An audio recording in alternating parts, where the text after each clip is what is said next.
दोस्तों, स्वागत है आपका टेकराज हिंदी में। तो आज मैं आपको बताने वाला हूं कि घर बैठे अपने मोबाइल से आप ट्रेन टिकट कैसे बुक कर सकते हैं।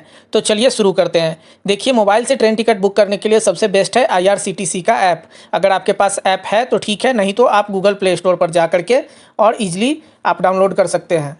ऐप डाउनलोड करने के लिए गूगल प्ले स्टोर पर जाए और वहाँ पर IRCTC सर्च करें। IRCTC रेल कनेक्ट ऐप होगा, उसको आप इंस्टॉल कर लें, जो मैंने पहले से इंस्टॉल कर रखा है।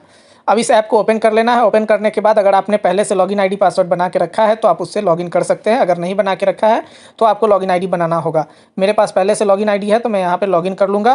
लॉगिन करने के बाद यहाँ पे अपना पिन डालना होता है। पिन डालने के बाद यहाँ पे जो कैप्चा दिया होगा वो डालना होगा। तो कैप्चा भी मैंने डाल लिया है और कैप्चा डाल करके मैंने यहाँ पे लॉगिन कर लिया है। लॉगिन करने के बाद आपका ऐप कुछ इस तरह का खुल करके आ जाएगा। इस तरह का जब ऐप खुल करके आ जाएगा तो यहाँ पे देखिए ट्रेन्स का ऑप्शन होता है। ट्रेन पे आप क्लिक कर लेंगे और उसके बाद यहाँ पे बुक टिकट का ऑप्शन होता है। बुक टिकट पे आप क्लिक करके और फिर आपको यहाँ पे देगा फ्रॉम, मतलब आपको जहाँ से जाना है वो स्टेशन आप यहाँ पे क्लिक करके सेलेक्ट कर सकते हैं। तो मैंने जैसे यहाँ पे पटना सेलेक्ट कर लिया और आपको कहाँ जाना है वहाँ 2 में वो सिलेक्ट कर लेंगे। तो उसके लिए 2 में मैंने क्लिक किया और यहाँ पे न्यू दिल्ली मैंने सेलेक्ट कर लिया। अब हमको यहाँ पे पूछ रहा है ऑल क्लासेज और कोटा जनरल, तो ये हम ऐसे ही रहने देंगे। उसके बाद जो हमारा डेट है ट्रैवल का, वो डेट हम सेलेक्ट कर लेंगे। मान लीजिए 1 सितंबर हमको ट्रैवल का डेट है मेरा, तो वो मैंने सेलेक्ट कर लिया है। उसको सेलेक्ट कर लेने के बाद यहाँ पे सर्च ट्रेन्स पर क्लिक करेंगे। सर्च ट्रेन्स पर जैसे ही क्लिक करेंगे तो देखिए इतनी सारी ट्रेन्स जो है सो इस पर खुल करके आ गई है और वो ट्रेन्स मुझे दिखने लगी है। अब इसमें से सभी का टाइमिंग, कितना देर तक में पहुँचाएगी और कितने बजे कहाँ से खुलेगी, सारा डिटेल यहाँ पे दिया गया है। साथ ही में सभी क्लासेज में कितने सीट अवेलेबल है, वेटिंग है, क्या है, वो सब कुछ दिया रहेगा। देखिए, कई बार हम लोग अलग अलग ऐप से या गूगल से चेक करते हैं कि टिकट की अवेलेबिलिटी क्या है या प्राइस क्या है और बाकी चीज़ें।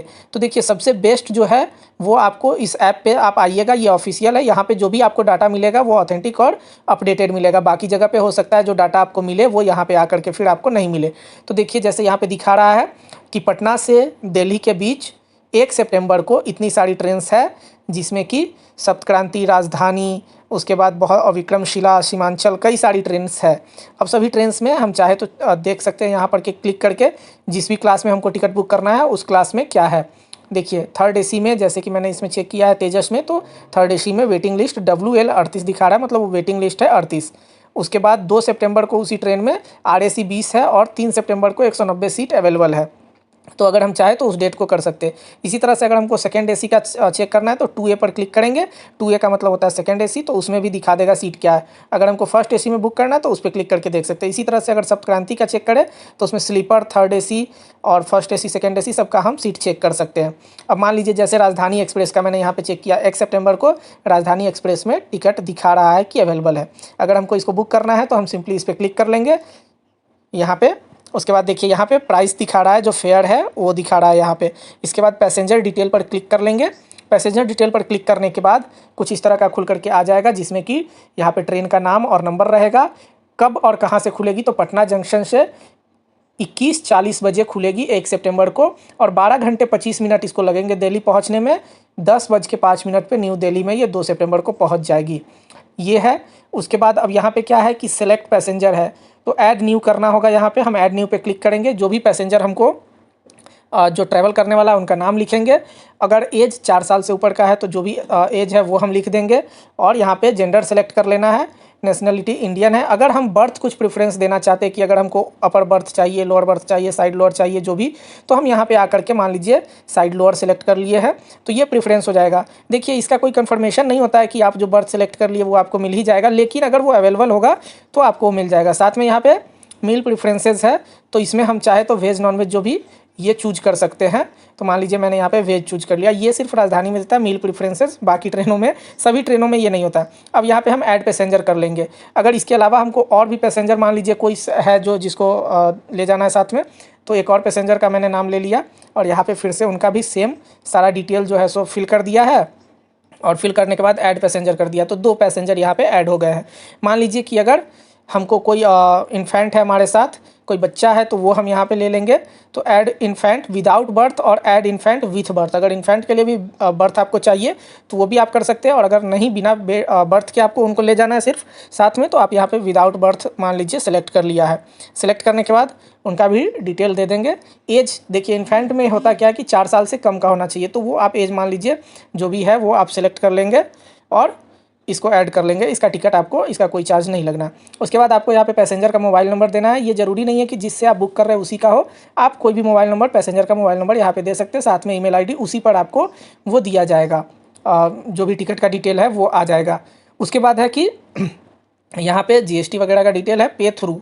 अब देखिए आप जिससे भी पे करना चाहते हैं, debit card, credit card, UPI, तो वो आपको यहाँ पे देना होगा। देखिए कन्वीनियंस फ़ी जो है credit card, debit card, net banking से 30 रुपया है, और भीम यूपीआई से जो है सो 20 रुपया आपको लगता है, और प्लस में जीएसटी लगता है। उसके बाद देखिए यहाँ पे नीचे में होता है ट्रैवल इंश्योरेंस। देखिए ट्रैवल इंश्योरेंस को हमेशा ऑप्ट यस करना चाहिए, क्योंकि इसका बहुत कम चार्ज होता है, कुछ 10 पैसा, 20 पैसा, 40 पैसा ऐसा होता है। इसमें देखिए 45 पैसा पर पर्सन है, और ये जो है सो आपका कवर करता है इंश्योरेंस। तो ये कर लिए, यस कर लिए। उसके बाद जो पेमेंट मोड है वो सिलेक्ट कर लिया, और रिव्यू जर्नी पर क्लिक कर देंगे। अब जब रिव्यू जर्नी पे हम क्लिक कर देंगे तो ये प्रोसेस आगे बढ़ जाएगा। आगे बढ़ करके यहाँ पे हमको दिखा रहा है कि देखिए हम कब का टिकट बुक कर रहे हैं। राजधानी एक्सप्रेस का 1 सितंबर का टिकट बुक कर रहे हैं, 2 सितंबर को पहुँचेगा। उसके बाद पैसेंजर का जो डिटेल मैंने डाला है वो नाम, उम्र, और उसके बाद जेंडर और बर्थ प्रेफरेंसेज जो है, और फूड प्रेफरेंसेज, वो सारा कुछ यहाँ पे दिखा रहा है। ये सारा कुछ आपको दिखा रहा है। उसके बाद आपको यहाँ पे एक कैप्चा डालना होगा और आपका टिकट बुक हो जाएगा। उसके बाद आपको बस पेमेंट करना होगा। अब देखिए यहाँ पे जो कैप्चा दिखा रहा है वो मैं डाल देता हूँ। जो कैप्चा है वो मैं डाल देता हूँ। कैप्चा डालने के बाद यहाँ पे देखिए टोटल पेमेंट दिखा रहा है 6634 रुपया 50 पैसा। अगर हम इसको ब्रेकअप करके चाहे देखना तो वो भी दिख सकता है। देखिए टिकट फेयर है 6610 रुपया, ट्रैवल इंश्योरेंस का 90 पैसा लगा है, कन्वीनियंस फ़ी जो है सो 23 रुपया 60 पैसा लगा है, और टोटल अमाउंट जो है सो 6634 रुपया 50 पैसा हो गया।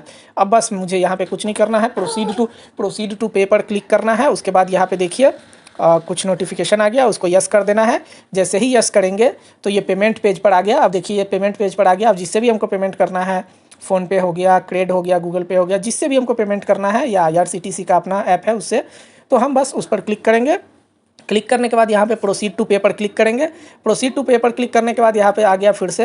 अब मान लीजिए डायरेक्ट फ़ोनपे ऐप से करना है तो वो भी कर सकते हैं। मान लीजिए कोई UPI ID से करना है तो यहाँ पे प्लस पे क्लिक करेंगे, और प्लस पे क्लिक करके हम अपना जो UPI ID है उस पर डालेंगे, और उस पर चला जाएगा रिक्वेस्ट पेमेंट के लिए। जैसे ही उस पर पेमेंट के लिए रिक्वेस्ट जाएगा, हमको वहाँ से पेमेंट कर लेना है, और पेमेंट करने के बाद हमको यहाँ पर टिकट दिख जाएगा, बुक हो करके हमको मिल जाएगा। उसको हम डाउनलोड करके रख लेंगे, साथ में हमको मैसेज और मेल भी आ जाएगा। तो ये तरीका है टिकट बुक करने का। आप घर बैठे आराम से IRCTC के ऐप से बहुत ही आसानी से रेल टिकट बुक कर सकते हैं, बिना किसी झंझट के। तो इस तरह से बहुत ही आसानी से आप घर बैठे अपने मोबाइल फ़ोन से ट्रेन टिकट बुक कर सकते हैं। अब जो ट्रेन टिकट आपने बुक कर रखा है उसको अगर आपको देखना हो बाद में भी, तो आप आसानी से ट्रेन में वैसे ही जाना है, ऐप खोल लेना है। यहाँ पे देखिए बुक टिकट के बगल में माई बुकिंग्स है। माई बुकिंग्स पे जब आप क्लिक करेंगे तो अपकमिंग और कंप्लीटेड दोनों दिखाएगा। अगर आपका कोई कंप्लीट हो चुका है जो जर्नी, वो भी इसमें डिटेल रहता है, और अपकमिंग जो आप टिकट बुक करेंगे वो दिखाएगा कि आपका कब का जर्नी जो है सो बुक है यहाँ पे। उसके अलावा जो है आप यहाँ पे कैंसिल टिकट का ऑप्शन रहता है, वो भी आप यहाँ से कर सकते हैं और देख सकते हैं। तो इसी एक ऐप से आप सारा कुछ कर सकते हैं। टिकट बुक करना हो, अपना बुकिंग को देखना हो, या फिर टिकट को कैंसिल करना हो, रिफ़ंड के लिए TDR फाइल करना हो, सब कुछ आप इस एक ऐप से घर बैठे अपने मोबाइल से कर सकते हैं। तो आशा करता हूं दोस्तों कि इस वीडियो को देखने के बाद आप आसानी से घर बैठे अपने मोबाइल फ़ोन से ट्रेन टिकट बुक कर पाओगे, और जो भी इधर उधर के लोगों को बुक करने के लिए पैसा देते थे वो पैसा आपका बचेगा। ऐसे ही और भी जानकारी पर वीडियो देखने के लिए टेकराज हिंदी को सब्सक्राइब करें। तब तक के लिए बहुत बहुत धन्यवाद।